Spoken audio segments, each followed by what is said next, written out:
Oh, I gotta turn that off. Hold on a second. I thought I could do it with this on. I can't turn it down.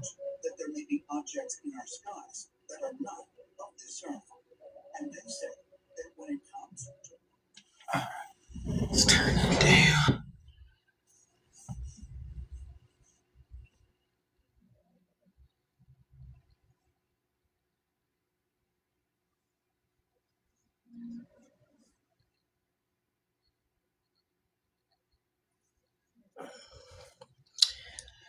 All right. So I'm gonna be doing this little presentation on rendered reality and author script. Actually, for the first time, I'm gonna send out an invite to everybody real quick. Hold on, I'm gonna share all my shit.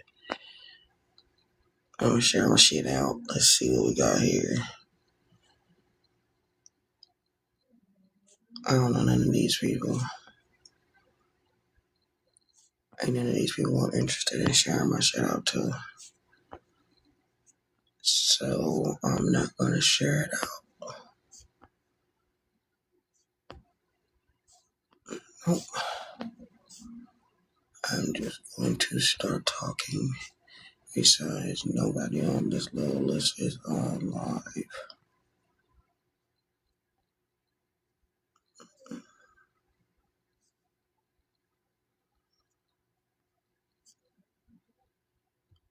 Okay. All right. So we're gonna start again. The name of this presentation, lecture is Render Reality in the Author Script, and it's how it goes over or through how archetypes run reality and how to take the pen back. Embodiment coherence, script keys, excuse me, and biodata truth. The reason I decided to do this particular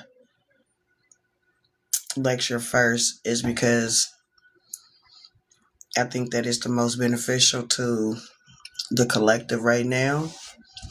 Even though there's so much that needs to come before this and so much that needs to come after this, I think that this is a good place for people looking for the next phase in this. All right, you keep telling everybody we need to heal, we need to face ourselves. Put that into a format that is teachable. So although I have so many things that I want to teach, and so many things that I want to do in addition to teaching, I had to figure out a way to start bringing it all in. So what I decided is I'm going to start doing these lectures,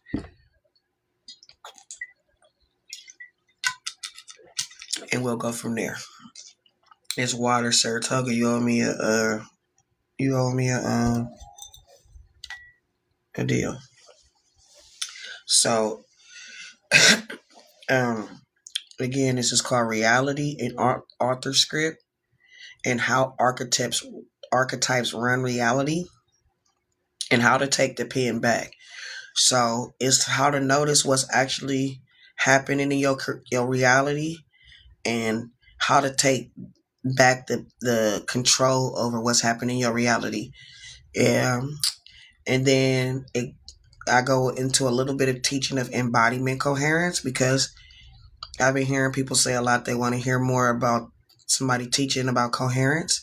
So I have a section on embodiment coherence. And then because we're talking about running a script, I talk about the script keys. And then I talk about your bio data as truth. This is going to touch a wide range of topics, but excuse me, on a basic fundamental level. So I can teach this thing over and over and over and go deeper and deeper and deeper. But right now, I'm more focused on getting the process out, um, getting the medicine out. I guess that's what you'll call it, huh? And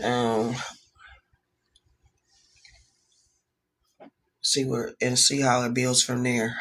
So we're gonna go into the first slide. In the first slide, it talks about the interface. And the interface is a word that I have used in my definition of consciousness.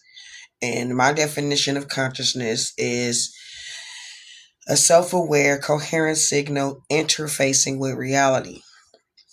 Interfacing in my framework is when you put an input, how two things plug into each other, and and um and share information and exchange information. Um, so this says how the interface, how now is rendered. And when I say how now is rendered, I'm talking about like right now, while I'm talking to you. See, in order for me to be talking to you right now, for this reality right now to be rendered, a whole lot of other choices and selections were made prior to now, and I chose this reality to be in right now, and then I did everything to be into this reality. So I'm creating it. And so for the interface, there's a triad for rendering now. And in that triad for rendering now, and this is my first time giving this lecture. I haven't went over it or nothing. This always off the dome. So yeah, I don't if I believe in what I say, what I created, I shouldn't need to do all that.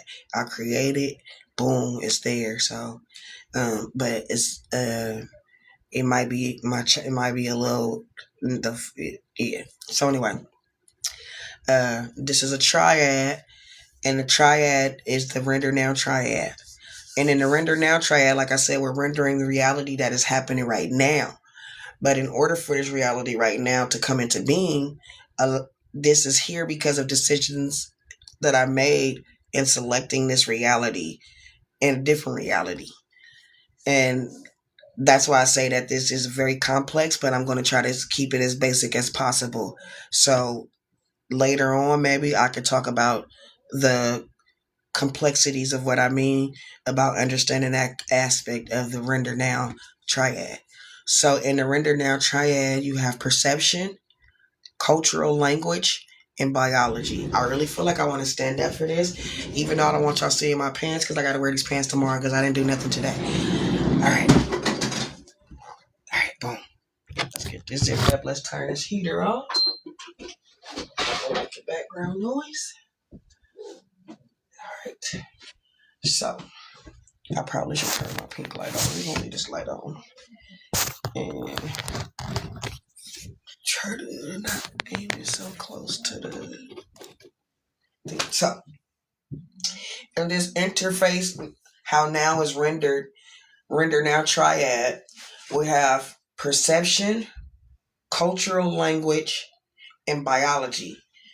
And these three things are important because these three things you may not realize are affecting your selection of your reality. So that's why we talk about being authentic and why being authentic is so important. Because are you selecting your reality off of your own true authentic wants, desires, and beliefs? Or are you selecting your reality off of the collective, off of the cultural desires, wants, and beliefs? And so then you have biology. So your biology goes into the selected reality, your health, your survival needs, your basic physiological needs. That's a part of your biology. Your I want to say your endocrine health, and things of so and so forth. So your biology is going to have a big effect on the reality that you render, and then along with that is your perception.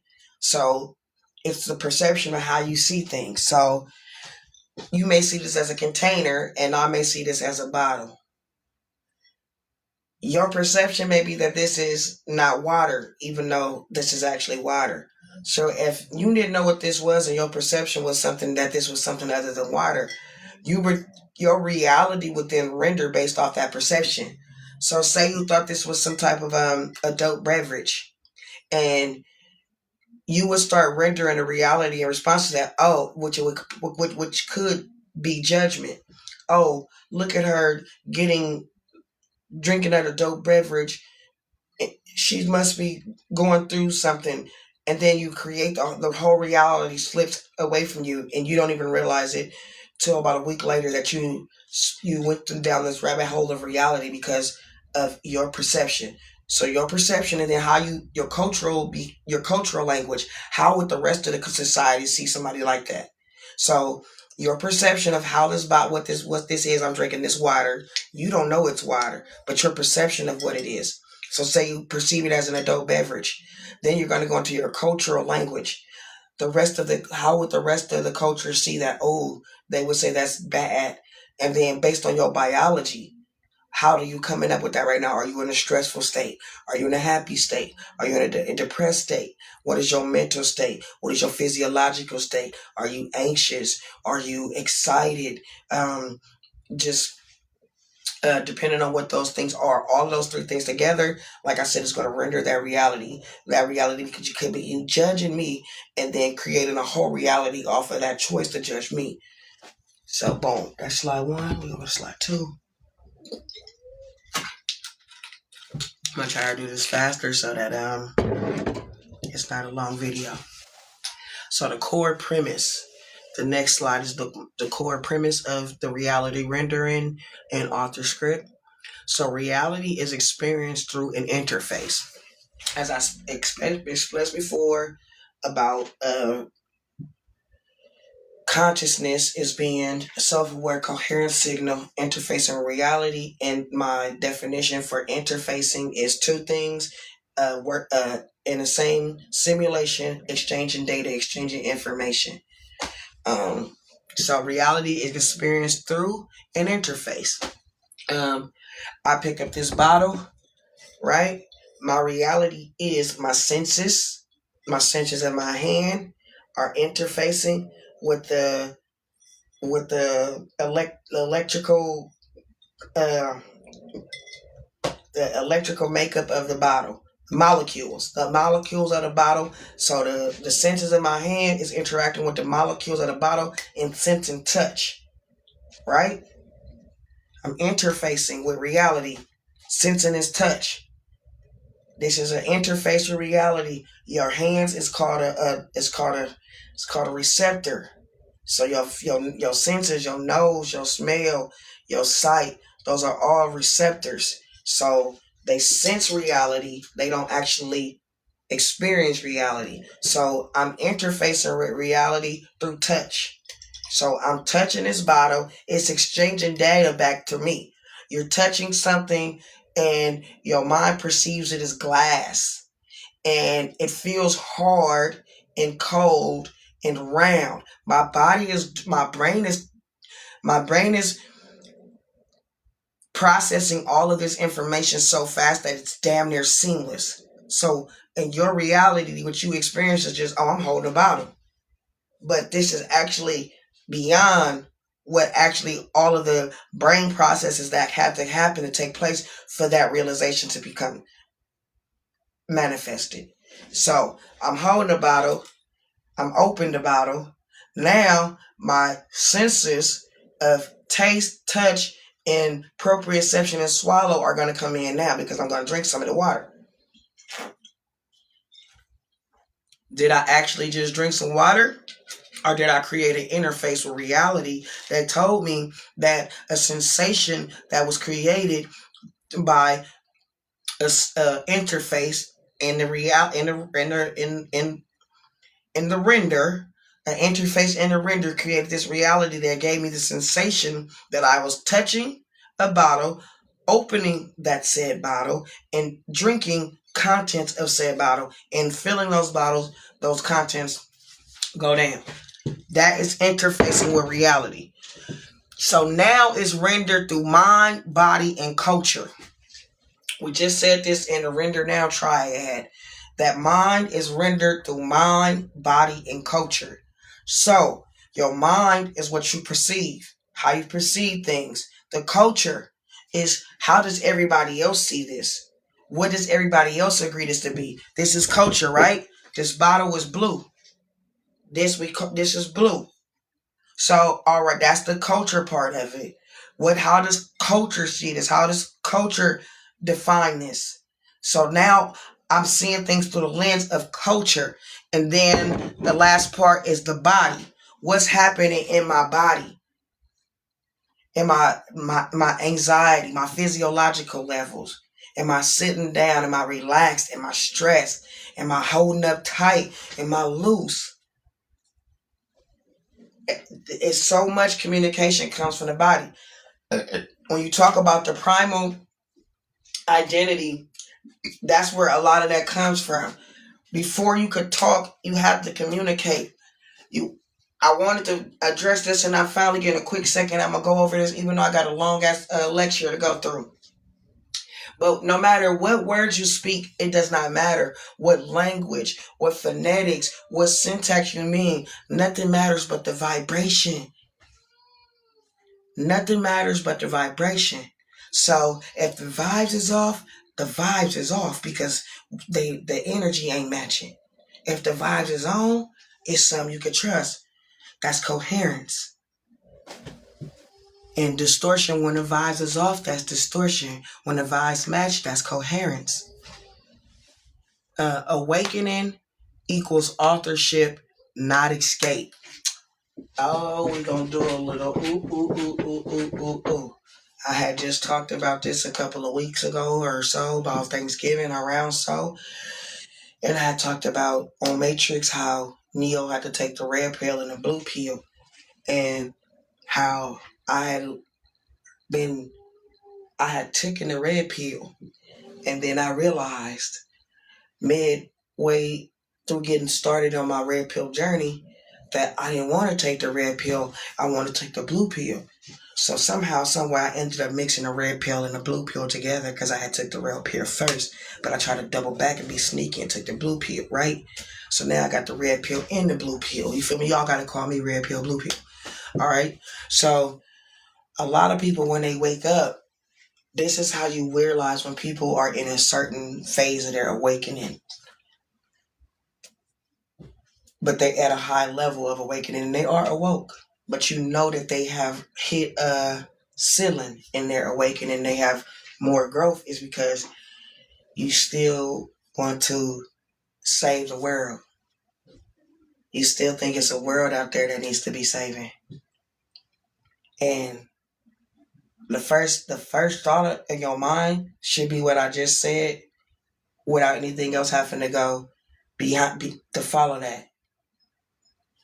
When you wake up, the first thing that you start believing is that there's the world out there that needs to be saved.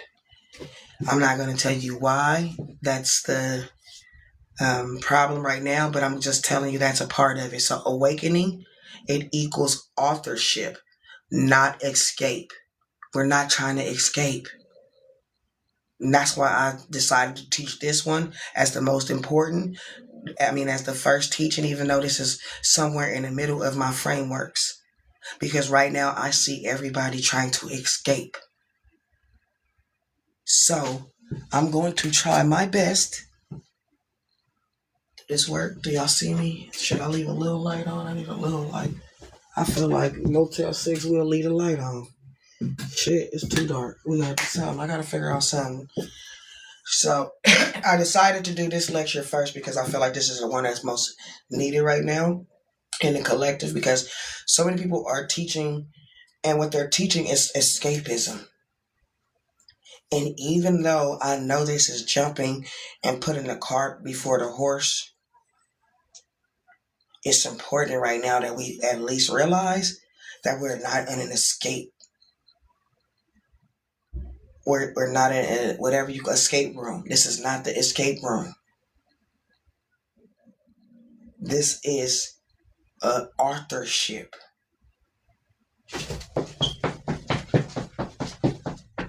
I just said a word, but don't nobody know the word. I just said a word, but don't nobody know the word. This is not an escape room. This is an authorship. And that's why when I hear my words around this on the platform, I know you took it from me because I literally create my own frameworks. This is one of the ways that I know when y'all taking my frameworks and using them. For one, I get a little irritated when y'all use them wrong, but I let it go. But I know y'all using my frameworks because I literally created this language. I did. Nobody gave it to me. I'm not borrowing it from somebody else. So anytime you take my shit, I know you took my shit because it's my shit. It's my own language. So authorship. I hear anybody saying authorship, I know you took my shit. This is not an escape room. I know you took my shit. Little shit I say or anything that is synonymous with it. Y'all do not know I encode myself in everything I say. Cause y'all don't really realize that the way that I'm using these words, that I use them, I frame them, I created this shit. Anyway, let me get back there. Awakening, it equals authorship, not escape room. We are not escaping this reality. We are becoming the authors of our reality. I know I said I'm trying to make this quick because it's supposed to be my first time doing this lecture, but it's so imperative that we get that because that's the whole fundamental basics of what I'm teaching, core premise of what I'm teaching in this whole lecture. The awakening is about becoming the author of your story, not escaping it. Becoming the author of your reality, not escaping it. Next slide. What rendering means. I keep using that word rendering. I've been hearing y'all use the word rendering. That's how I know y'all stealing my shit. Rendered reality is something that I made up. I've been using. So when y'all start using my shit, I know when y'all using my shit, y'all literally use them right after me. Because y'all think that I'm stealing it from somebody else. That's why I'm giving you the definition for my terms. So you can have the same understanding of what I mean when I'm using them. Even though, yes, rendering reality obviously means what it means. But nobody else uses those terms, put those terms together. But it's okay. I just want to let y'all know that that's how I know when y'all stealing from me. So y'all won't keep thinking I'm crazy, delusional or something. I made these words up. They're my signatures. What rendering means. The present moment is smooth, composite, built from prediction, plus memory, plus nervous state. That formula, I created that formula. So when you use formulas, I use all of those little graphics you see on my page. I personally create every last thing on there. I don't have to watermark it. I made it. I created it.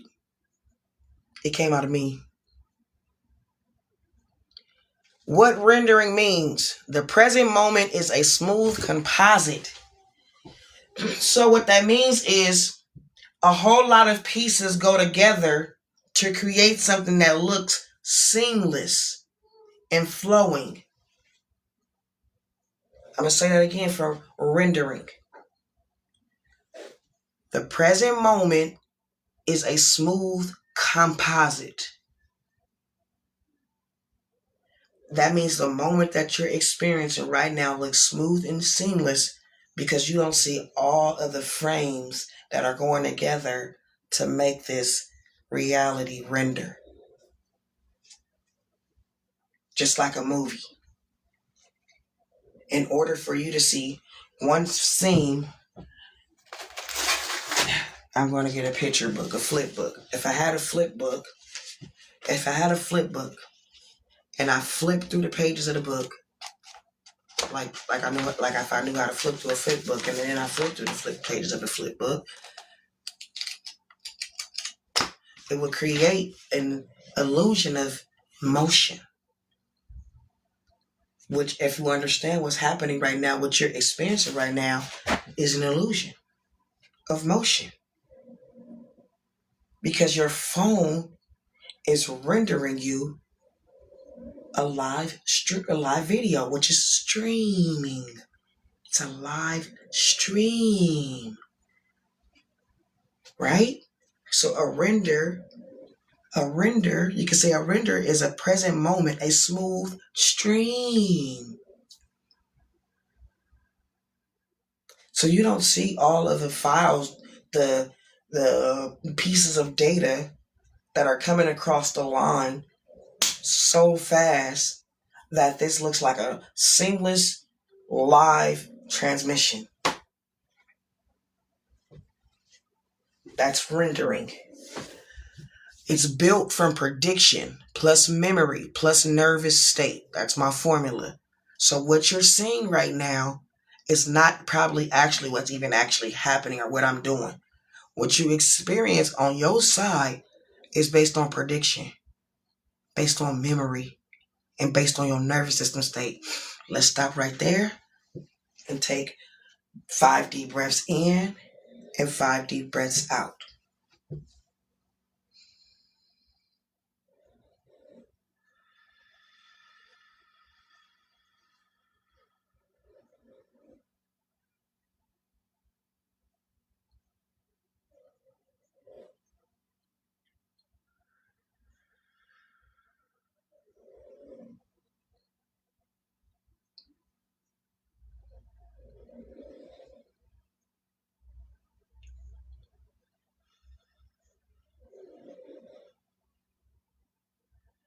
Hopefully you saw my fingers go down when I did the count from 1 to 2 to 3. I didn't have to say that. You subconsciously know that if I had up 3 fingers and I put it down, then now we're doing 2, now we're doing 1.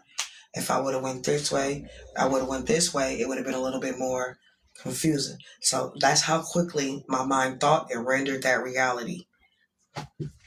Stitching happens faster than concrete notice, and that's what I already talked about. There's a whole lot of frames coming together to create the stitch of this seamless string. All right, let's go to slide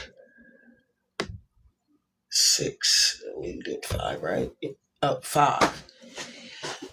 So why we don't see glitches? Why we don't see the glitches? The glitches would be when that data is coming over, it would not be seamless. The stream would not be seamless. So you know how sometimes when you're watching a live stream and somebody does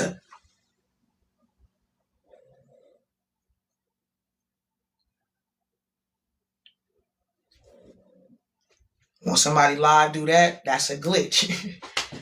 That's a glitch when you see somebody do that. They're not over there in real life doing. So that's what I meant earlier when I said what you see on your side is a sum total of your perception, of your nervous system and your mental state. So it's all about what you perceive. So while we don't see the glitches, automatic edits keep reality seamless.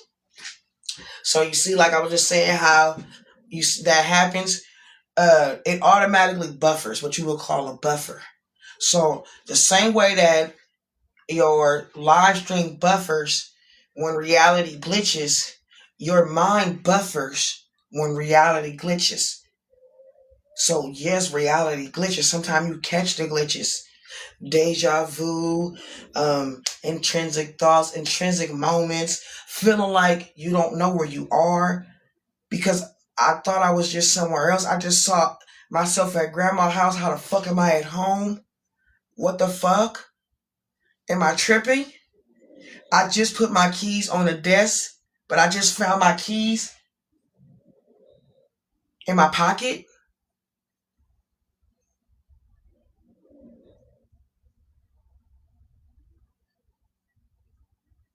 Those are glitches. But your mind buffers the glitch out. So that's why we don't see the glitches. We don't notice the glitches because we're not aware enough to notice them for the most part. And we're perceiving reality differently at every different moment and second. So something can be in your reality one moment and not be in your reality the next moment. So micro mismatches are repaired instantly, and that's what I was just explaining. So when you left the light on, but you come home and the light's off, you automatically start telling yourself, "Oh, I must have left the light on. I'm tripping." Instantly prepared.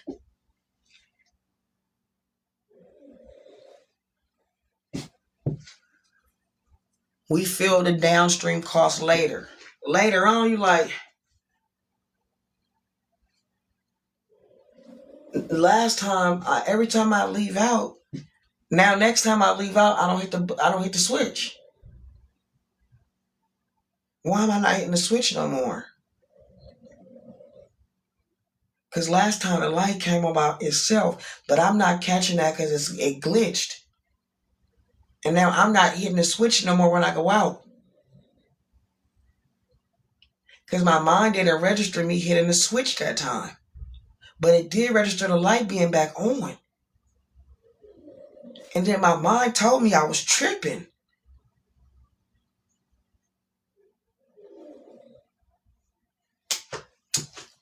Reality is crazy, right? All right, so now, where are we going now? It's slide 5. So we go to slide 6. 6, well, let's go to some fun stuff. Slide 6, glitches, scripts. This is talking about the scripts. Let me put this down. That might help with that glare. I should have probably used my dry erase board. Get y'all a couple of visuals next time. Scripts, automatic story programs that drive reactions. This is the best part. This is the best part.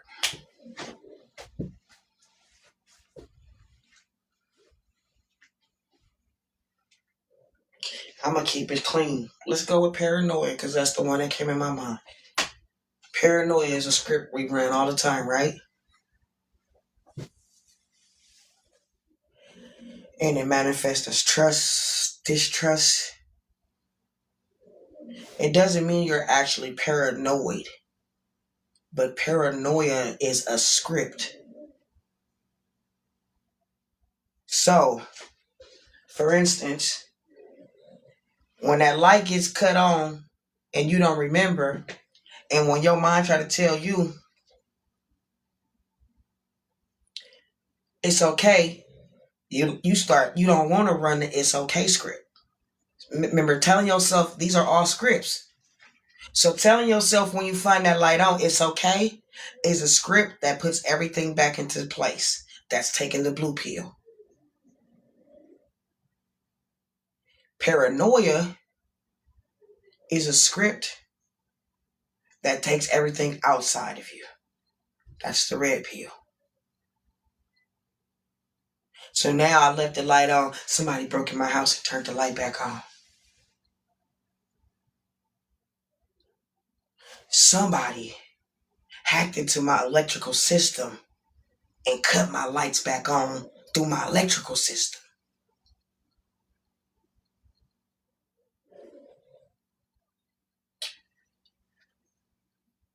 Somebody went in my box and reset the generator in my box and all my PG&E came back on. That's running a paranoia script. Same instance, but the choice that you decide creates the script and the reality that renders after that. Because if I choose the paranoia script and now somebody broke in my house, now every time I come in my house, I'm checking the closets. I'm checking behind the doors. I'm checking under the bed. Looking out the window every time I hear something or see something. That's the reality you rendered because you started running the paranoia script. Now you ran the everything's okay script, and maybe I just left the motherfucker on. You running that script.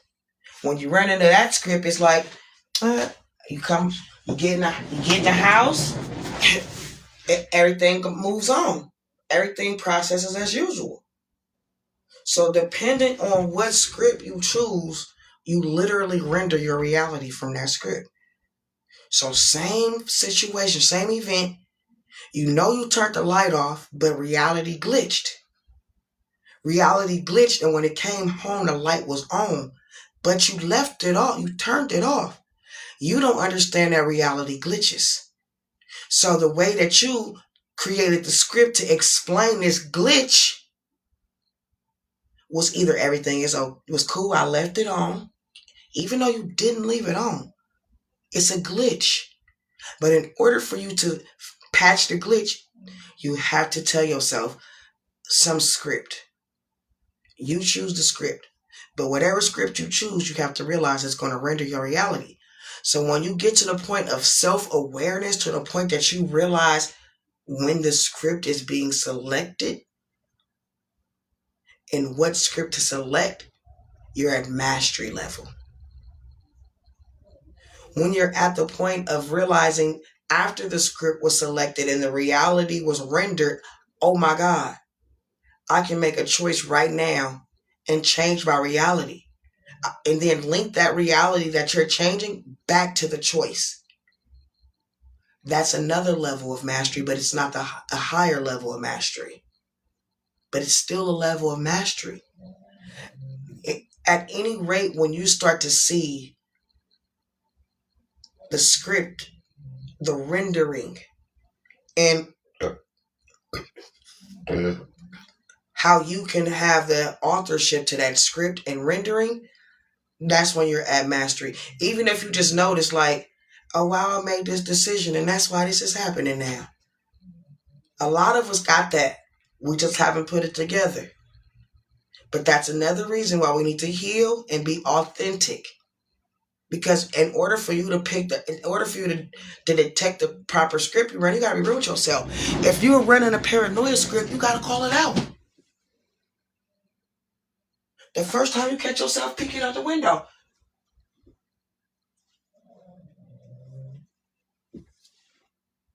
why the fuck am I running a paranoia script? You gotta check yourself. Healing, authenticity is the ground to all of this. But the reason I'm giving y'all this part of the game, as I said, is because I feel like we are at a crossroads in this consciousness where people could go up, down, and the possibilities are all over the place right now. So I want to redirect them back to the reality that should be being rendered. Right?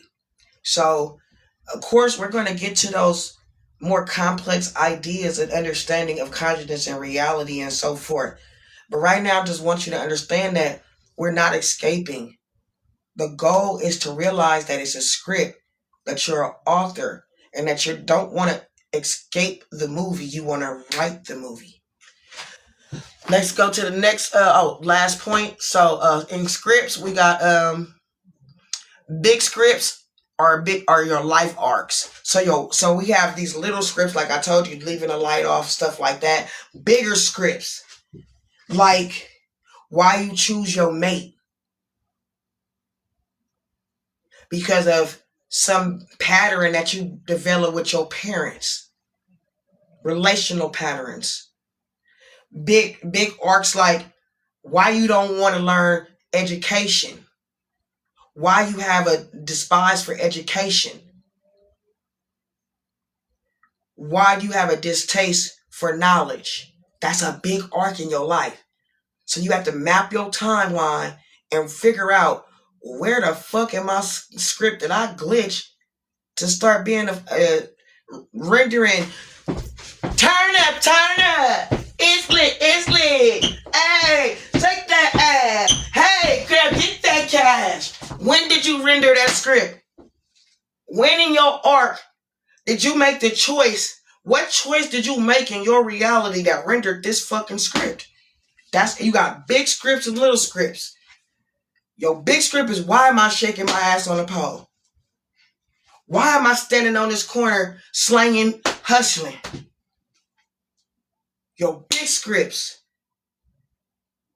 the things that keep you depressed in darkness, your big scripts, because it's a reason for it. But you got to take yourself back and figure out where part of that script, where that actually started at. So then we got small subscripts and the micro routines. That's where I was just telling you about, where you leave your light, you turn the light off and reality glitches, and you come back but the light is on because reality glitched. And what you tell yourself, to the script that you write in there to tell yourself is, I must have left the light on. That's probably the safest script to tell yourself, because anything else is going to collapse into some sort of fear or paranoia. So that the fear and the paranoia is not real, it's not existential, but you make it. We are all in this form of psychosis every day and don't even know it. Every time you externalize something outside of you, it's psychosis. Let's just call it what it is. All right, let's get to the next slide, because I got things to do. And I'm taking time out to do this because this is what I promised what I was going to do. So I'm doing it. And I got other shit to do. So let's get this done. And I don't know what this baby that's spilled on the floor, but I got to come here and mop real quick. As soon as I'm done with this. So we talked about the scripts and the subscripts. The scripts and the subscripts are selected by the archetype.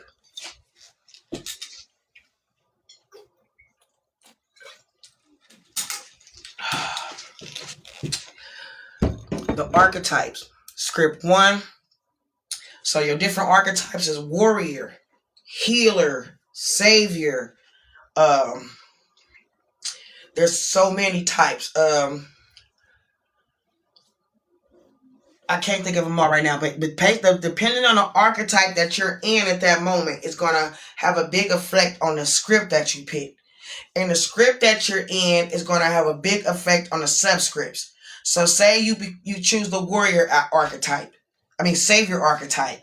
So every time you get into a situation, you're going to present yourself as the savior. You feel me? So every script you pick is going to be a script that positions you to appear as the savior. All right. Slide 8. So now I'm going to tell you the archetypes. Some of the archetypes. So here are some of the archetypes. The template families script from. So we got the hero. That's like the savior. It's a lot of different words for it. The martyr. The one that's sacrifice. I sacrifice myself for everyone. What's up, Woody? Hey, my love. Is your mommy still asleep? She gonna get us. So the martyr is the one that every time something happens, every time somebody don't have the money to pay their bill, oh, I got it. And then next week you don't got no money to pay your bills. You don't realize that this same script of you being a martyr is why you constantly can't pay your bills. And you wonder, I gotta help them. It's not even that you're a hero, because at this point you're not a hero. You're sacrificing yourself. That's a martyr. A savior. A rebel. Yeah, I'm saying, I ain't doing shit. I don't give a fuck what none of they say. I don't give a fuck about none of this shit. About none of this shit, I don't give a fuck about none of this shit. About none of this shit, that's cool, right? Until you need to give a fuck about something.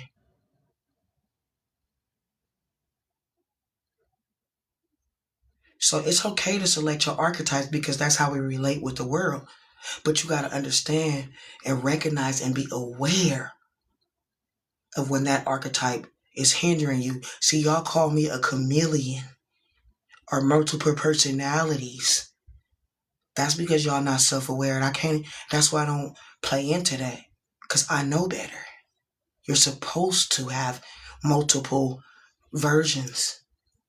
You're supposed to pull from whatever archetype is appropriate for the reality that you want to render. So if I'm in a particular environment, I don't need to. If I'm the worker, I don't want to be the controller. Because if I'm acting like the controller and I'm the worker, I'm gonna get fired.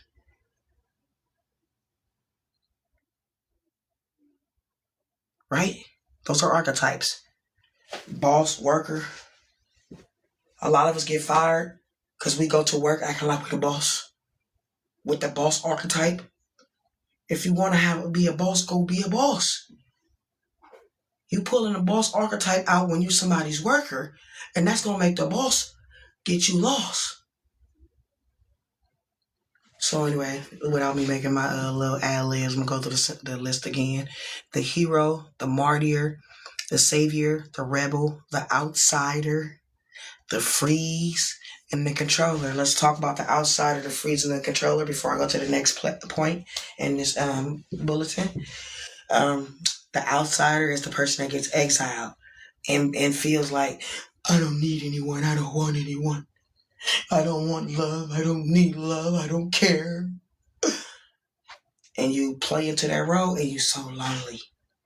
And you're so broken. And you're so hurt. And you really want a hug. And you really want touch. And you really want connection. But you stuck on your outsider script. You pushing everybody away, but telling everybody, but saying that you want, but you really want love, but you pushing everybody away. The freeze. That's where you never stick up for yourself. You never say nothing. People push on you and they think you quiet. You got a whole world of thoughts going on in your head, but you just can't get them out. You don't know how to select the archetype. You don't know about the archetypes. You need to learn about the archetypes.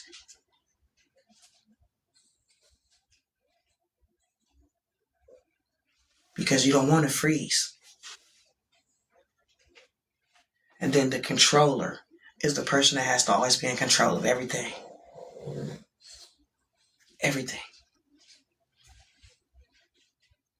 Where did that come from? Why are you selecting that archetype? Sometimes you do need to be the controller. If I'm in a house and it's complete chaos and everybody's doing what they want to do, nothing's clean, nobody's cleaning anything, nobody's paying any bills, step into your role. That's why you need to step into that role as the controller. All right, now you got the dishes.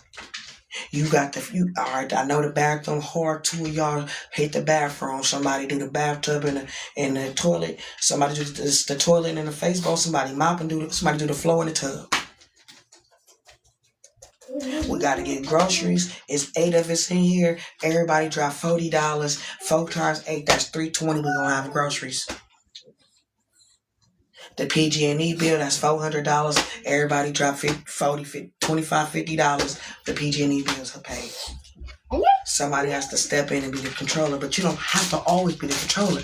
Just because you were a controller in that situation doesn't mean next month everybody needs you to be the controller again. Learn how to turn the script off.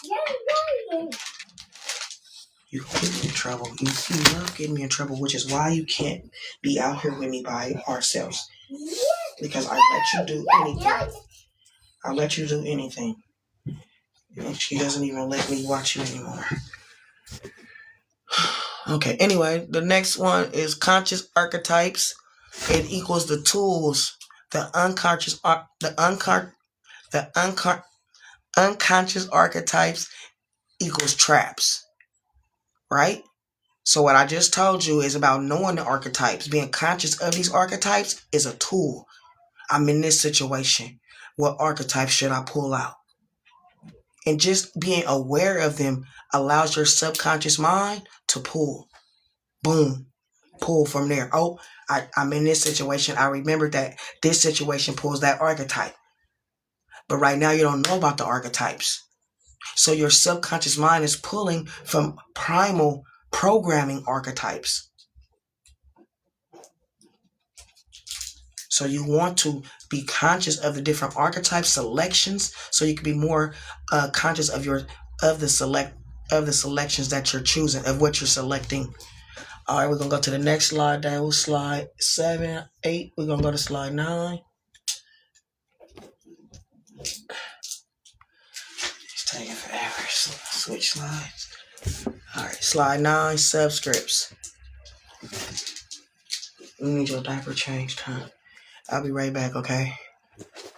I'll be right back. Let me, I'm going to turn Ancient Aliens up for a brief intervention, and then we're going to continue the subscripts.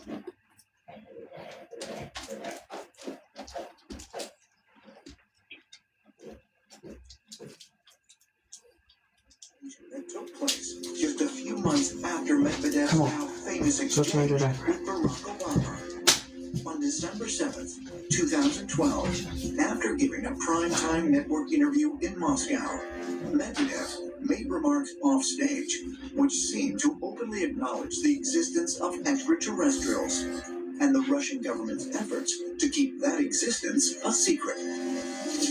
Вместе с передачей «Чемодан с ядерными кодами» президенту страны приносят специальную папку.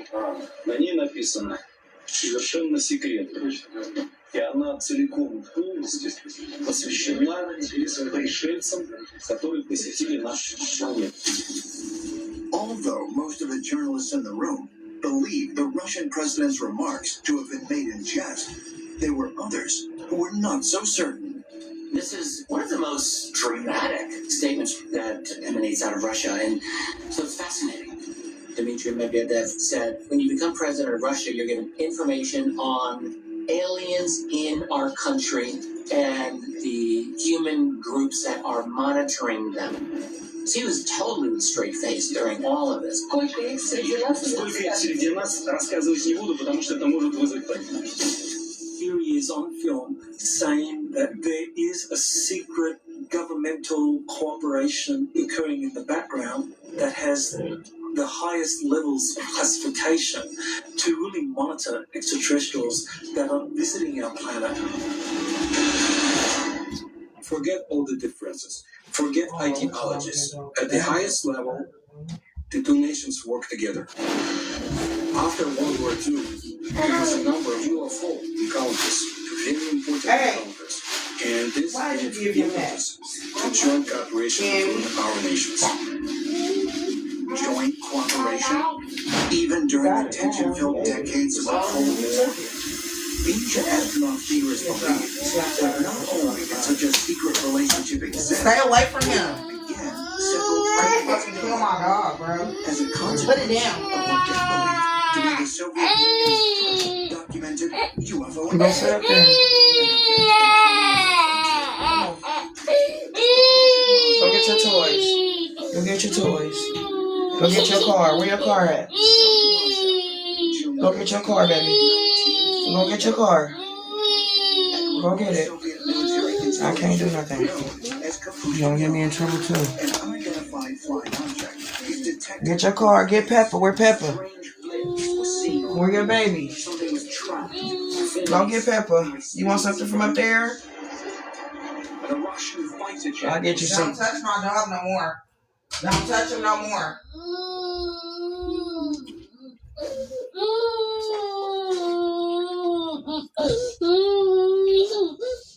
I told you I can't do nothing. She said if I get involved, I'll get in trouble. She said if I get involved, I'm gonna get in trouble. I'm trying my best to get the TV back on, babe. Hold on.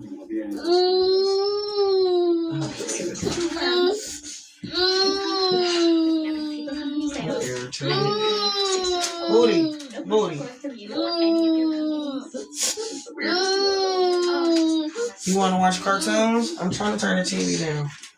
You want to watch cartoons? I got you. Hold on. You gotta wait a second, okay? You gotta let her do that. You wanna get us in trouble? Huh? Do you wanna get in trouble? Hold on. I'm trying my best to turn the TV off. Correct. Turn it off like that. Okay, I'm sorry, y'all. Alright, my bad. Alright, subscripts. nested mini programs inside of scripts. So as I was saying earlier, you got your scripts that you run with your subscripts. So for instance, so say you will. So, what's going on? Okay, come here. What you want from up there?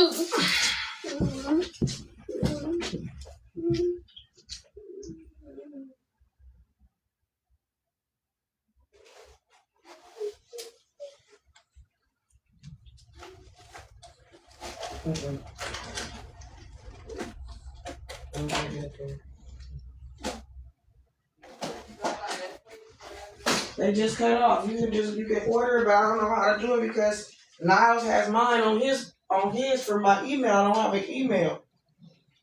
So I'm trying to figure out what to do.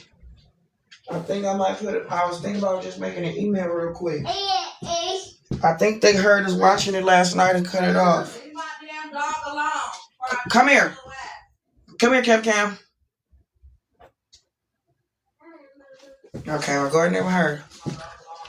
Alright, so nested mini programs inside scripts. So say for instance you left the light on. And when you came home, instead of saying, the light, you glitched and you can't remember if you turned the light on or light off. And you decided to run the script that somebody broke into my house and turned it. You ran a paranoia. So you decided to run the script. The main script is paranoia. The subscript is somebody broke in my house and turned the light on. Or somebody came in here while I was gone. Or somebody hacked into my power and turned my power on or turned my power off. So those are the subscripts you run. Those subscripts create the rabbit hole that you're going to go down with under paranoia. So you're not going to just be under this whole umbrella of paranoia. You're going to choose a specific subscript. So now my paranoia is I think somebody's breaking in my house. So every time I come in my house, I'm checking behind the doors. I'm looking in the closets. I'm looking under the bed. Every time I come in the house now. Because I decided to run this paranoia script. And the subscript was that the paranoia script came from me not remembering if I left the light on or off. Now, just because I decided that I'm going to be paranoid and say somebody broke into my house, now I'm running the subscript that every time I come into the house, I got to check behind the doors. I got to check in the shower. I got to check under the bed. Because now, until I wake up and realize, bro, I'm tripping. I'm paranoid for no reason. I done checked in the house for 7 days. Ain't seen nobody, ain't seen shit. I'm tripping. You gotta wake up and call yourself out. That's why authenticity and healing is important. Because you might get lucky and have somebody else there and be like, bro, you tripping. But you can't even depend on them to tell you tripping. How many times have somebody else told you, yeah, man, I seen that for real, you put it right there. And you like, okay, for sure, bro, I know.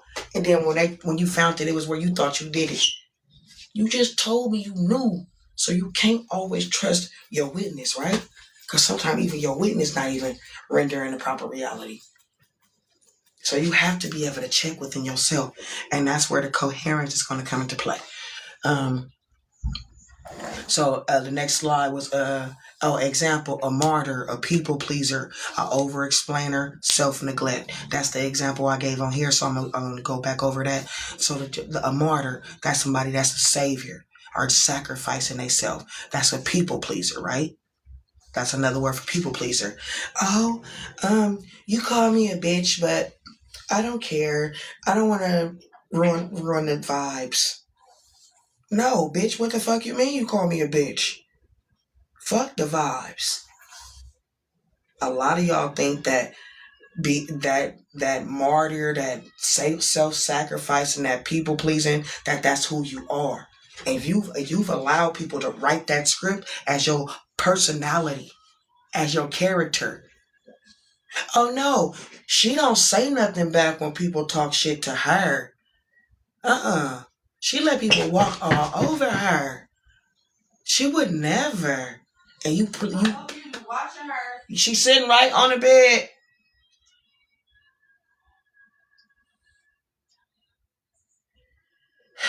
I would never. And the whole time they like, yeah, you better not never.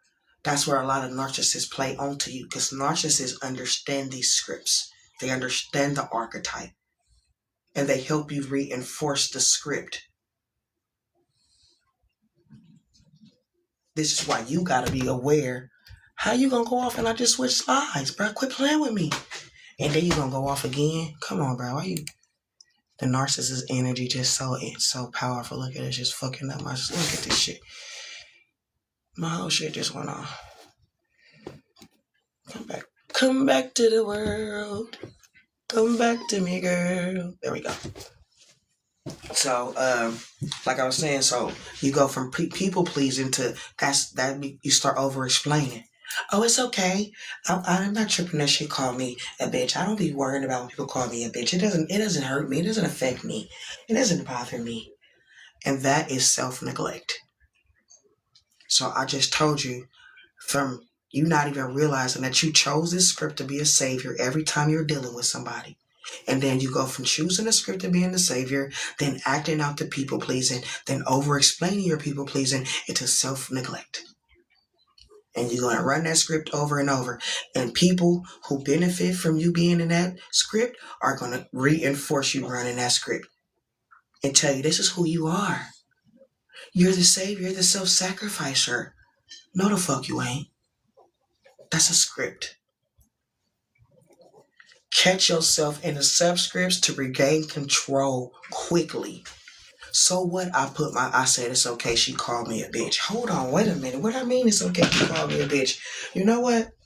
I'm not gonna argue with you, but I'm gonna remove myself right now. You know what? It's not in me to call you all the way out, but it is in me to remove myself from this situation. I realize that I'm about to betray myself. And I have an opportunity right now to rewrite the script, to change my rendering of my reality. Because if I stay like this, then maybe down the line you may take my rent money. I may feel like giving you my rent money because you need money to get your car fixed. And I'm the savior. I'm the one that sacrifices myself. So I'm going to sacrifice my place to live so you can get your car. Because that's who I am. No, it's not. It's a script you're running. Catch yourself in a script before you end up homeless while they riding past your ass in a homeless encampment. And you wonder why the same motherfucker you go save don't save you back. It's not because they don't care about you, they don't give a fuck, they don't appreciate you. They're not running the same script. If we go back a couple of slides, remember that I don't give a fuck script? They're running I don't give a fuck script. I don't give a fuck about none of this shit. Let's go back. Hold on, let's go back to slide 8 real quick. Let me tell y'all what script that was. Man, why the fuck everything keep touching? No, I'm serious. You're going to get us both in trouble. You don't listen. You never listen. You think I'm just a damn sucker. And your mama know you think I'm a damn sucker. That's why she won't leave me alone.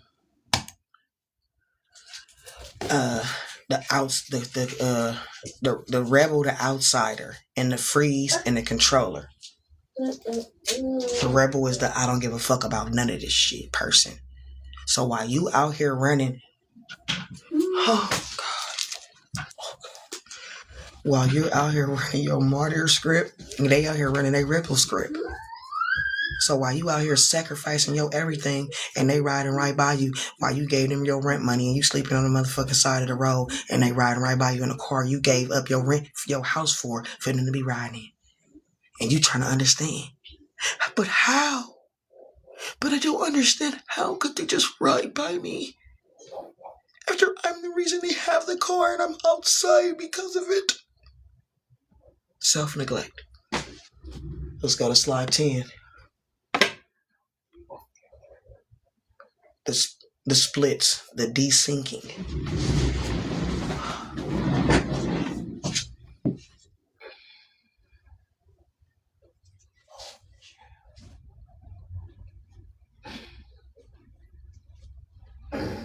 Bro, she don't care. I gotta sleep in this bed. She done did this shit 2 days in a row tomorrow.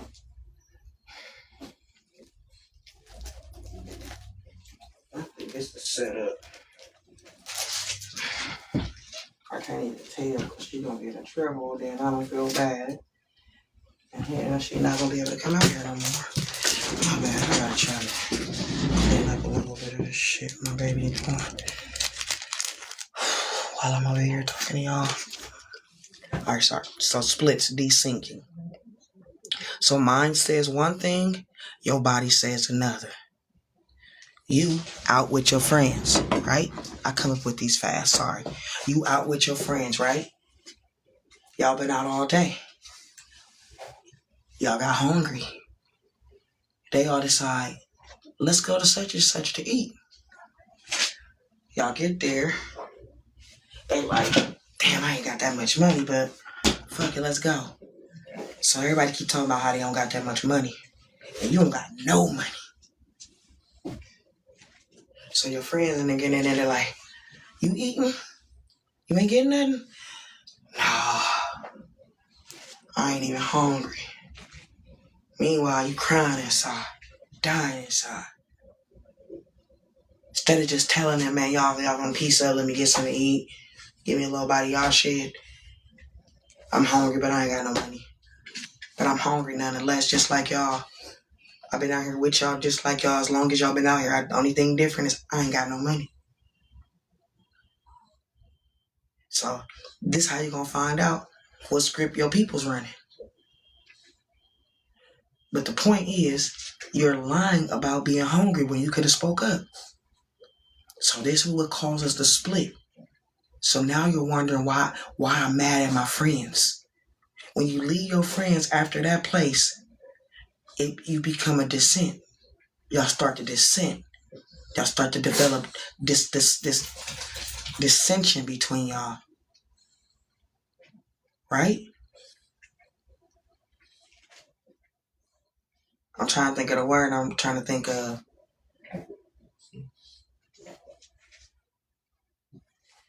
But y'all start to break up.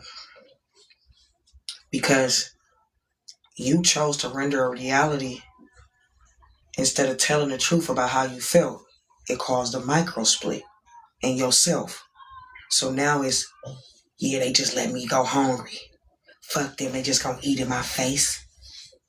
Them ain't my motherfucking friends. They don't motherfucking love me. Now you're a renderer. You just created a whole new reality that's about to render. Whole lot of backstabbing. Whole lot of sneak dissing. Whole lot of two-facedness. All because you lied about being hungry when you was hungry. Are you starting to see how you select this archetype and it creates the script and it creates the subscript and it renders our realities, and then it also governs how we interact with other people and how we perceive people. Because now y'all the enemies because I'm hungry and I said I wasn't hungry. Y'all the enemies. Y'all don't even know I'm having internal conflict.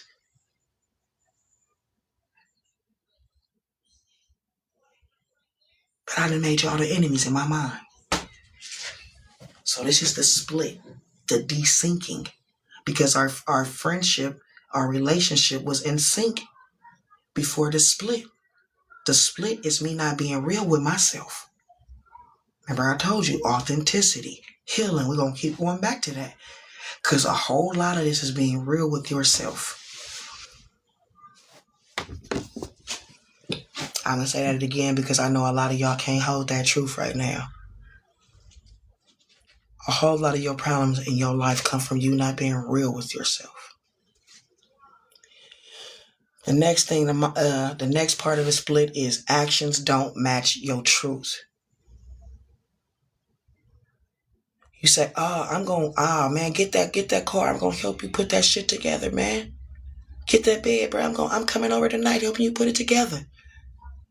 I get the bed. You know I don't know how to put shit together. And then I'm calling you for a week.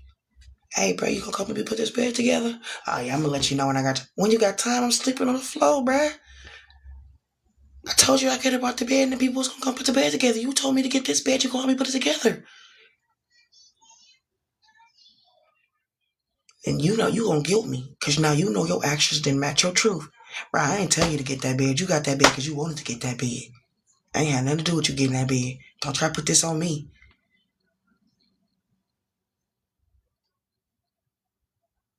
That's gaslighting. That's narcissism. Textbook. Their actions don't match their truth. So you think that it's just affecting you. When they do that, it affects them just as well. That's why most narcissistic people have mental illness. Because every time you do, your reality doesn't match your truth, it causes a split in your consciousness. A split in your reality, a split in your perception of reality. The next point in this slide is hijacks. Splits are hijacks. Every time you have a split, there's an unconscious archetype selection. It's like blacking out. You know, people say, I blacked out. And then when they blacked out, they start tearing the whole house up. That's the split. You get hijacked during that split. This same person that could have been a quiet, cool, chill person is now a monster. Self-awareness. Splits allow for the hijack, and that's what the system takes advantage of. Everything. Everybody takes advantage of your splits. And anytime you have a high stress situation, it can cause a split. The mind saying one thing and the body saying another. You seeing a natural disaster with your eyes, but your body can't comprehend it. That's a split. Those are even bigger slips that we're not going to get into right now, that more high level energy suckers use those type of splits to hijack your ports. That's why when you see world events that happen and it seems like everybody got hijacked, like what is everybody doing? What is everybody saying? What is everybody thinking? All this shit is going upside down and everybody's acting like a damn robot. When the shot was out, when everybody was doing the stab, when everybody couldn't believe what was happening, and people start saying, yeah, you gotta get the stab. You need the stab. And everybody was like, what the fuck is going on? Is everybody hijacked? Everybody was saying no. Now all of a sudden everybody is saying yes. Did we miss something? These big events are opportunities for you to be hijacked, for your system to be hijacked. And you don't even know it. All right, slide 11. Splits versus coherence. When you have a split, your mind coherence is up, but your body coherence is down. Your action coherence is really high. Those gaps equal hijack ports. Anytime your coherence is off, that's an opening to be hijacked. And that's why it's important to maintain coherence, because distortion is actually being hijacked. Being in coherence is another word for being in control of your life, being in control of your reality, being the author, running your script, having your code, knowing your blueprints. What's up, love of my life? Hey? Yes, baby. No more, baby. I know you only coming in here to try to take advantage of me, and I'm not gonna let it happen. The autopilot, the script drives while you think you're choosing. A lot of us think that we're choosing our lives, not realizing that these scripts were in the background of our lives. And if we actually knew about these scripts that were running in the background of our lives, we would really know how much we are not having control of our lives, of our realities. It feels like I had no option. Those are when the script is running in the background for you on autopilot. You're like, I didn't know what else to do. This is this is all I could do. I had no other options. There's always other options. But saying that there's no other options is a script. Fast rendering hides the takeover. So if your reality happens really fast, you don't notice that it's even been hijacked. Which is why when there's an event, there has to be a quick, what's the word? I want to say hijacking, but hypnosis that has to follow it in order for the takeover to be optimal. Like with the shot. When people telling it, going from not wanting the shot to everybody telling everybody, you better get the shot. And if you don't get the shot, you're putting the rest of us at threat. Quick takeover. I'm trying to go faster because this was supposed to be a really quick overgoing. This is my first time going through this. I just made this slides today. So I'm just now going over this. My first time going over it. Remembering who you are. Lucidity inside the game. And lucidity is just being aware of the game as it's being played. It's being aware of the dream, being awake in the dream. Lucidity. It's being asleep but awake at the same time.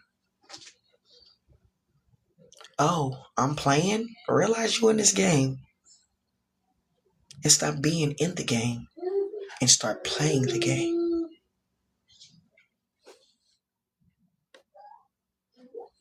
Computer stops playing for you. This is one of my analogies that I came up with. This whole part. So I'm not a big video game player, but this is where this whole remember who you are part comes from. I remember now. I'm not a big video game player, and that's why I think I was able to make this analogy, but you let me know if I'm wrong. But I think when you're a beginner or very, very poor at video games like I am, you just push the buttons. It's like fighting games, for instance, or basketball or sports games. I just push any buttons. I literally just be on that motherfucker like. Sometimes I win, or sometimes it be like shit happening. But if you realize, if you took that controller down and put it down, the players keep playing. The players keep scoring. Players still getting made, but you didn't put the controller down. Your game's still playing, but you're not controlling it. Because when you don't know that you're not controlling the game, because you think you're doing all this, you think you're controlling the game, but once you put the controller down, you realize the computer been playing this game the whole motherfucking time. That's when you wake up and realize, oh, I need to learn how to play the game so I can play for myself. Once you realize I am the controller and the player, change the game. I don't think I've heard nobody else use it like that. So if I hear somebody take that model, you stole it from me. If you realize that you are the controller and the player, you understand the game. And once you understand that you are controlling the game, the computer stops playing for you. Remember when we started this, we're not escaping. We're becoming authors of this reality. We're not escaping reality. We want to become authors of our reality. So that reality is the same analogy of you playing a video game. You playing a video game to win, not just to escape, to be done. You play to win. Ain't no escaping a video game, is it? I don't know. I don't play video games, but I've never seen the escape route on a video game. 14. The most waited for part of the lecture. Possibly.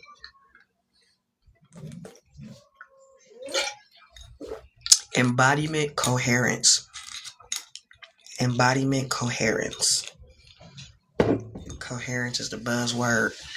Nobody else can explain to y'all because nobody else know what it is. Because it's something I created. I made it up. That's why everybody around here using it. They're using it in the context that I created because I literally made up the framework that is being used in. Anyway, alignment of perception, body, choice, action, biology. This is what coherence is defined as by the way that I use the word in the frame, the way I frame the word. Alignment of perception, body, choice, action, and biology. You feel and think and see and be the same reality. Aligned. All of those things have to be aligned for coherence.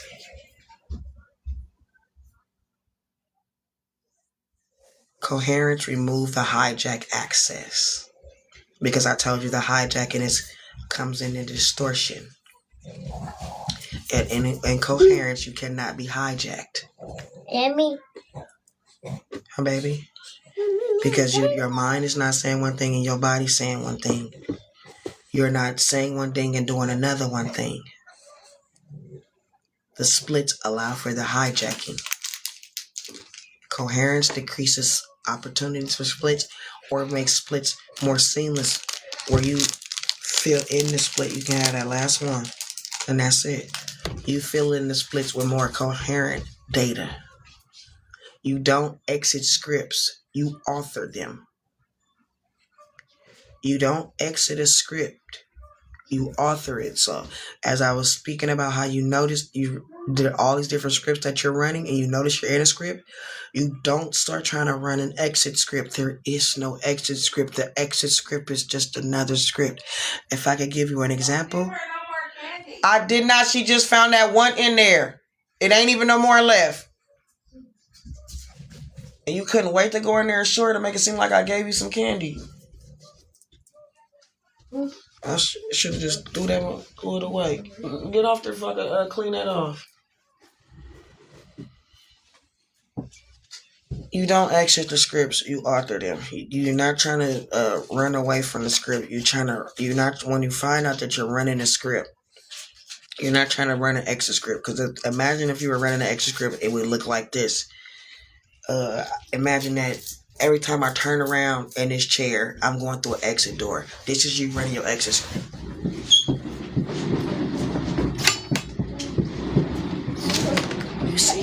You've seen those movies where somebody's running down a stairwell and they're running out of one exit door and they're running out of one exit door and they're running out of one exit door. And it's like they're just going in this big ass circle of loops. Once you run an exit script, you're literally going to keep recycling the script. You're going to keep going out of exit, out of exit, out of exit. You're going to keep looking for exits. It's an exit script. It's an exit script. You cannot run an exit script. And that's what a lot of us are running right now. That's why a lot of us are depressed and very deeply sad and very misaligned with reality right now, because a lot of us are trying to run an exit script. It's very dangerous to your interface to be running an exit script.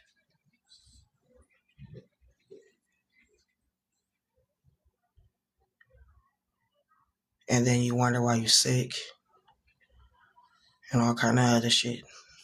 Your body's literally running an exit script. Rewrite the script.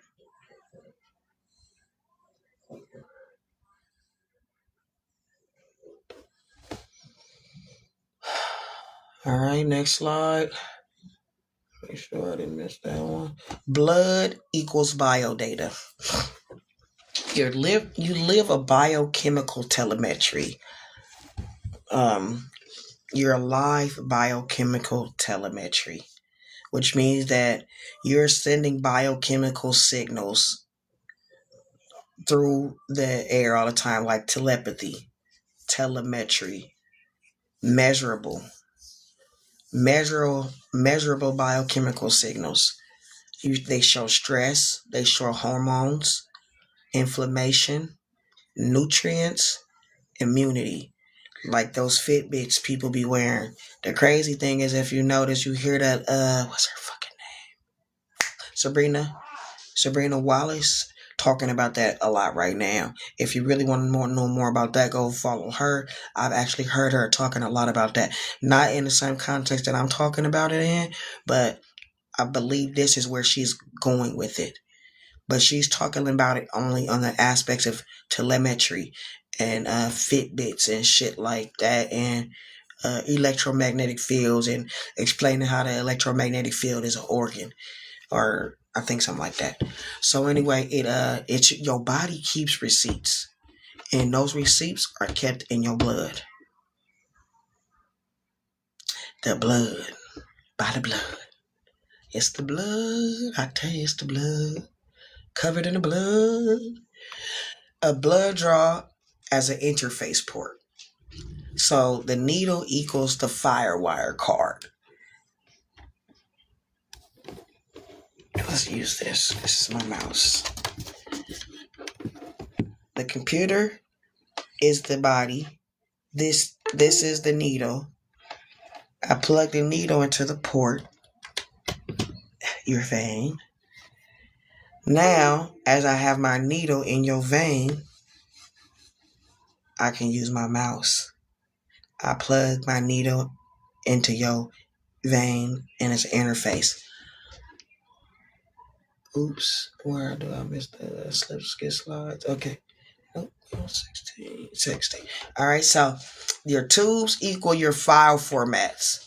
So now that I plug the needle, the mouse, into the computer, I can use this mouse to access the files and the data on the computer, to manifest that data so I can look at it, extract it, look at it, and I can't think of my words, I'm sorry, and analyze it. So, right? So, your blood, you would think like, if this world is just a simulation or an interface, why we have blood? If you would think of blood as literally the plasma, the live plasma stream of intelligence, information, memory keeping, it's a data bank. The lab equals the decoder of your state snapshot. So the lab, you collect the data, you plug in your mouse, your needle into the port, your vein, you withdraw the data, then you take that data to the lab, and the lab decodes that data. You will understand exactly what I'm saying if you're really listening. The lab decodes that data. Earlier, I told you exactly what those decodes were. Hormones. Let's go back so I can tell you again. It shows your stress levels, your hormones, your inflammation levels, your nutrients, your immunity. That's the data that is kept in your body, in the blood. All right, let's go to the next slide. 17, language as a signal. Words are script keys. Same word can be a framework or a trigger. So, let me see, how did I use this as an example?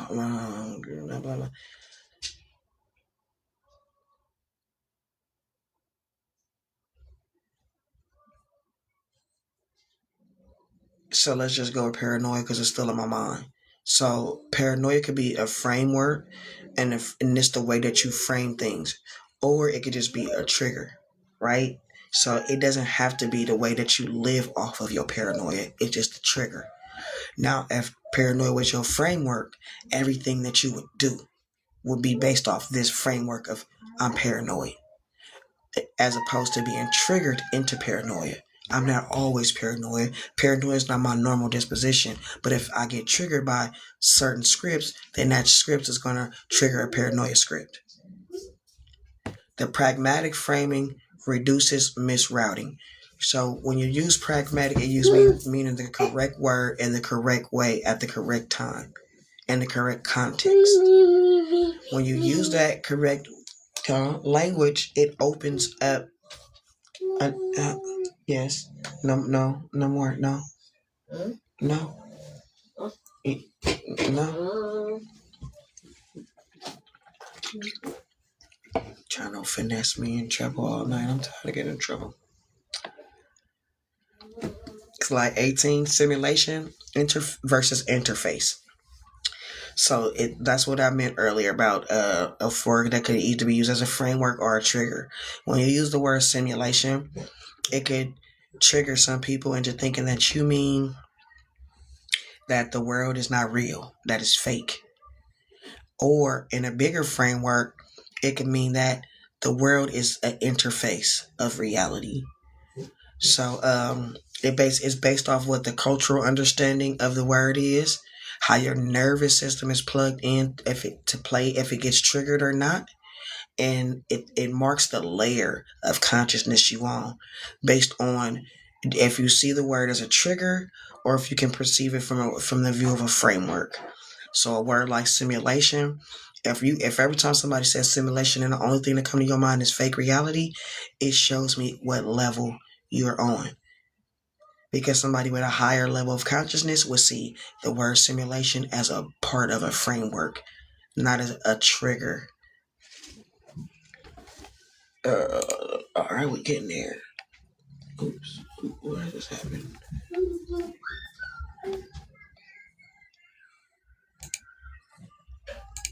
Okay, we're almost done. Boom, there we go. Slide 19, hijacking signs. So the hijacking signs is emotional takeover. Remember I told you earlier the splits usually the splits offer opportunities for hijacking. And these are the splits that you can try to pay attention to recognize to prevent hijacking before it occurs.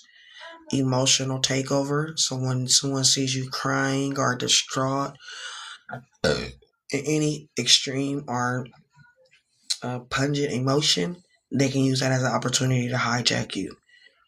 Urgency or compulsion. You really need love so bad. You need to be around somebody. You need it now. People can take advantage of that and hijack you in order to render that reality for you. Identity narrowing. Seeing yourself only through one lens. Like I said earlier, I'm a people pleaser. Oh, I'm a savior. So I'm gonna narrow my identity to something that makes me self-neglect myself. Body stress spike. Realizing when your body is in distress and that spikes when you're being hijacked. Feeling anxious, feeling unsettled, feeling what's the word? Like you can't calm down. Antsy, being hyper vigilant, being revengeful, having hot temperatures, hot flashes, flushing. Those are different things that you should pay attention to, because when your body spikes in those ways, it allows for hijacking, or someone could be hijacking your system.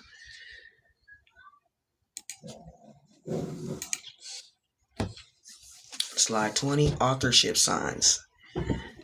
When you're in the phase of becoming an author of your the render, you pause and you body check. You script the script recognition. So now when you're making choices, you're recognizing what script that you're using and select your choices to run in the background. The 5% different choice, and the nervous system stabilizes. The 5% different choice means that 95% of the people would have made a different choice, and you're making that 5% choice. You're aware of it. And so being aware of that means that you're in authorship. Your nervous system stabilizes when you're in authorship. You're more coherent. You're more at peace. You're more calm. You're more grounded. You're more in your knowing. You're more in your embodiment. You're more coherent. Authorship is coherence. Illness as rendered script cost. So not blame equals feedback. Chronic scripts create chronic biological cost. So inflammation, those other things that we marked earlier in the human body. When you run certain scripts for so long, you can see those things in the blood because the blood is the biodata. So the biodata actually tells us the truth about the real script that you're running. You say that you're okay and nothing in life is bothering you, but we see a lot of stress hormones and cortisone in your system. You're lying. So the illness also lets you know when you're lying. You know, when you're rendering a script. If my illness is coming in a certain render in a certain way, it's because I'm running a particular script. Blood makes cause visible. Earlier, like I said, blood is the data. If you go and analyze the blood, you can literally see what is going on in your body that is either being hijacked or causing you to auto run scripts or causing you to select the wrong scripts. That's the chronic script creates chronic biological costs. So imagine you being stuck in a paranoia script. You're going to have physiological and psychological effects of that. So you're going to actually start having heart problems and stomach problems and so forth. Those are manifestations or biological cost of running the wrong script for too long, running the savior script for too long. Running a controller script for too long might make you go crazy. So it's just different for different folks. All right. Now the last slide is the 3 common illness arc receipts. So we got the martyr and overdrive. So when you are a people pleaser or self-sacrificing people pleaser, you are running an overdrive script. When you're running an overdrive script, the type of illnesses that present themselves are inflammation, glucose intolerance, glucose dysregulation, mineral depletion, and burnout chemistry. When you run into a freeze or avoidance script, you're going to have thyroid drag, your sex hormones are going to go down, your immune flattening, you're going to have low drive and numbness. You're not going to feel anything. That means that you're avoiding something. Any people out there that can't feel anything, you missed the whole class. The last one is the regulated Arctur. The cortisol steadier. Your markers stabilize. Your resilience rises, and you make clear choices. All of these different issues can be backed up by the blood. All of the different things that you're experiencing in your body can be backed up by the blood. I don't want to go into too deep of this, but this is something that I learned as I've been in healthcare, is that your doctor can literally run a blood test for anything. But we don't know about all the different blood tests that can be ran. You can run an A1C test. I think that tests inflammation markers, but there are even more in-depth tests that test for inflammation markers even better. So there's actually tests that your doctor can run, but the secret is that most of these tests are not covered by insurance. So your doctor usually won't order anything besides a basic panel testing, which is usually covered by insurance, which gives your basic blood results. Anything else is not a basic blood panel, and you need a special order for it.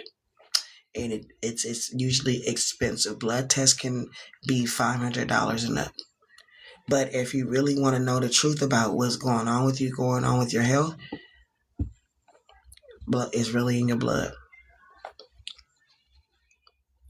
All right, slide 23. I thought it was only 22 slides. There's 27 slides. Three common illness arcs. This is the summary. Again, I just said this. The martyr goes into overdrive, causes inflammation, glucose dysregulation, and depletion of minerals. Freeze or avoidance, thyroid drag, sex hormones go down, and your immune system flattens out. You can't fight off viruses, colds, and shit like that. Regulated author.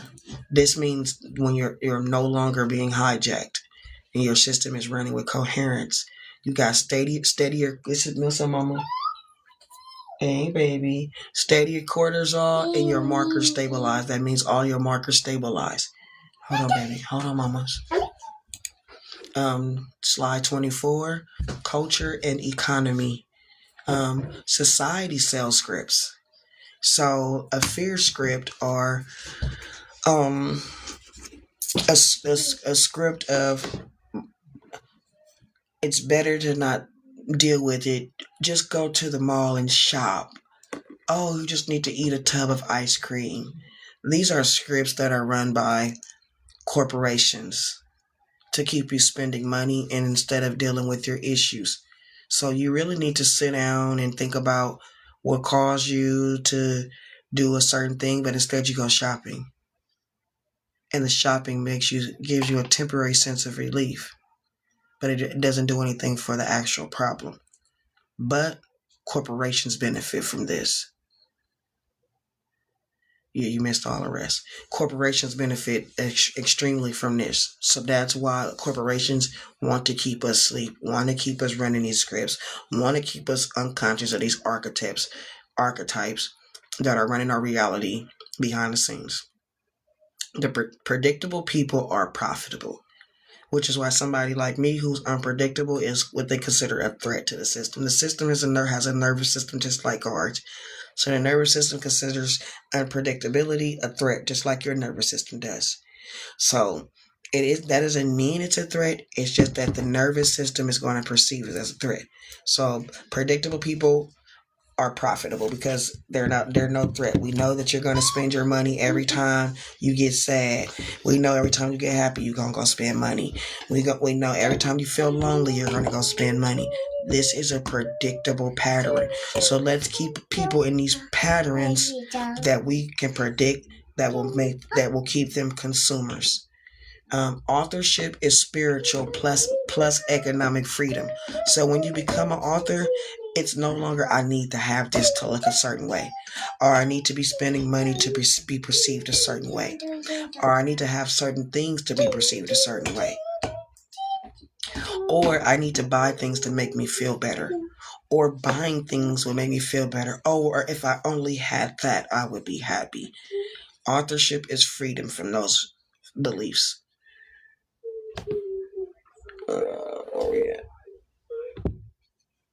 25. Daily coherence protocol. 1. Name 3 sensations that you're feeling in your body. Try. 2. Do long exhales for 2 to 3 minutes. Long exhales look like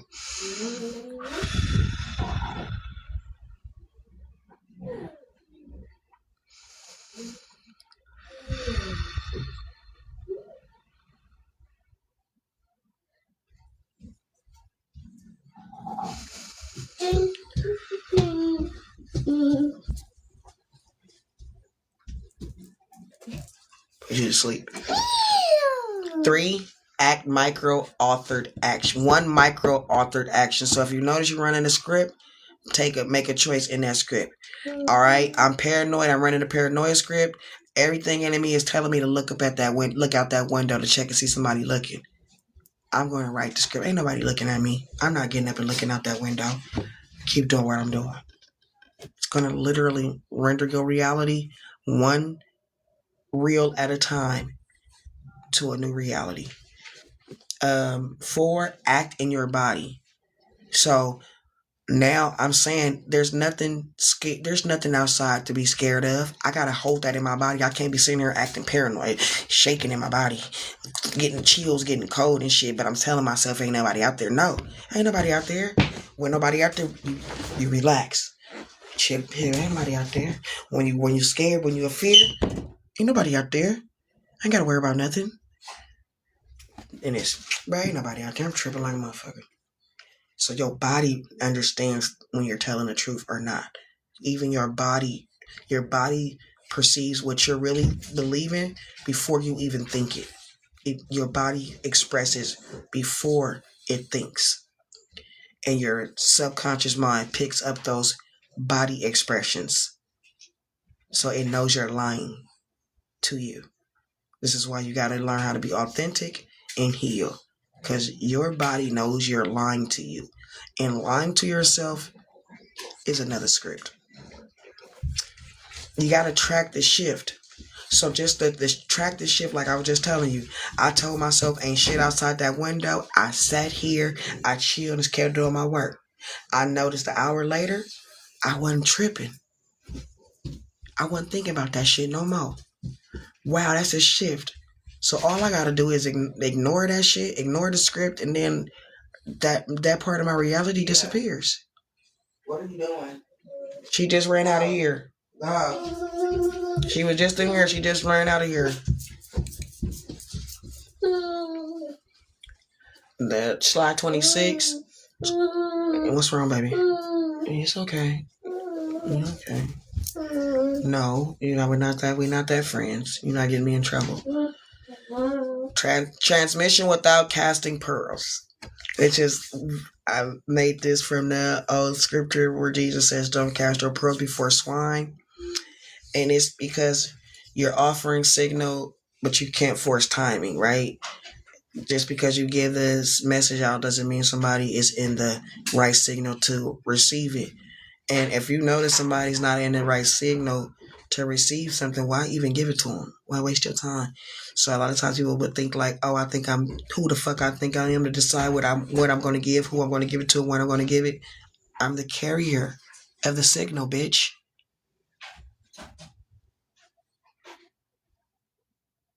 Who the fuck are you to dictate when I give it? You're the receiver. You get it when I give it. And who gets it is who I choose to give it to. So when you're the signal, nobody can determine who you decide receives it because it's resonance. The signal and the receiver and the transmission signals have to resonate. They have to be in resonance. If there's no resonance, the receiver cannot receive the transmission.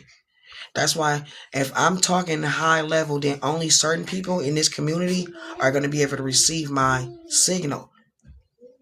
They may not be able to transmit the same signal back out, but they can receive it.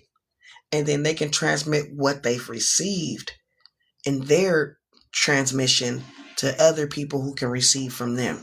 That's how you get the fire to spread exponentially. Because then say I spread it to 10 people, and each of those 10 people have 120 people that they spread it to. And each of those 20 people have 40 people that they spread it to.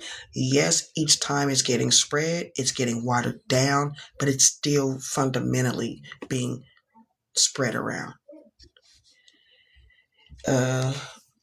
Look for resonance cues. What I was just saying, when things match up. My job is transmission, not conversion. So my job is to transmit the message. It's not to convert it to a packet that's understandable for you. It's for those who get it, and those who don't.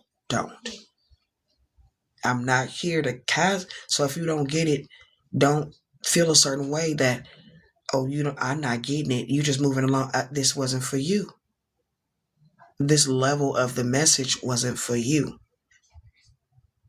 Now, the people who this level of the message was for, they're going to take this message and then they're going to transmit it for you at a level that they can transmit it at. Because just because you can receive at a level doesn't mean you can transmit at the same level. So some people can receive at a high level but transmit on the mid level. And now everybody on the mid level can receive. But those same people on the mid level can't receive a high level transmission. So all the time we have an intercessor, a middleman. All right, last slide 27. In closing, the scripts don't ever stop. This is why we're not running an escape script or an exit script, because the scripts don't stop. The scripts don't stop. You're not running a program to escape the room. You're not running a program to escape reality.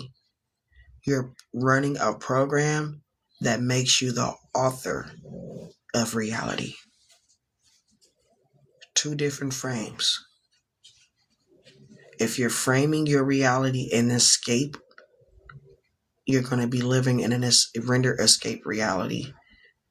If you frame your reality as you are the author,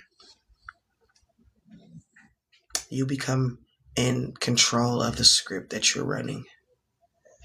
But it's not just as simple as saying, I'm the author. You literally have to consciously be the author. You become the author, and coherence is the exit from hypnosis.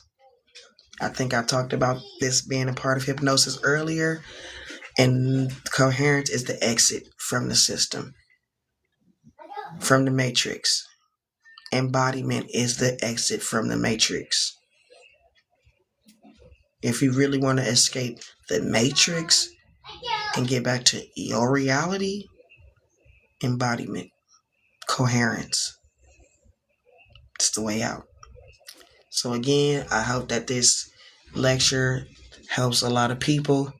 I know this is in the middle of a lot of the conscious teachings, but I just feel like where the collective is right now, they're falling into a place of hopelessness because they're looking for an escape.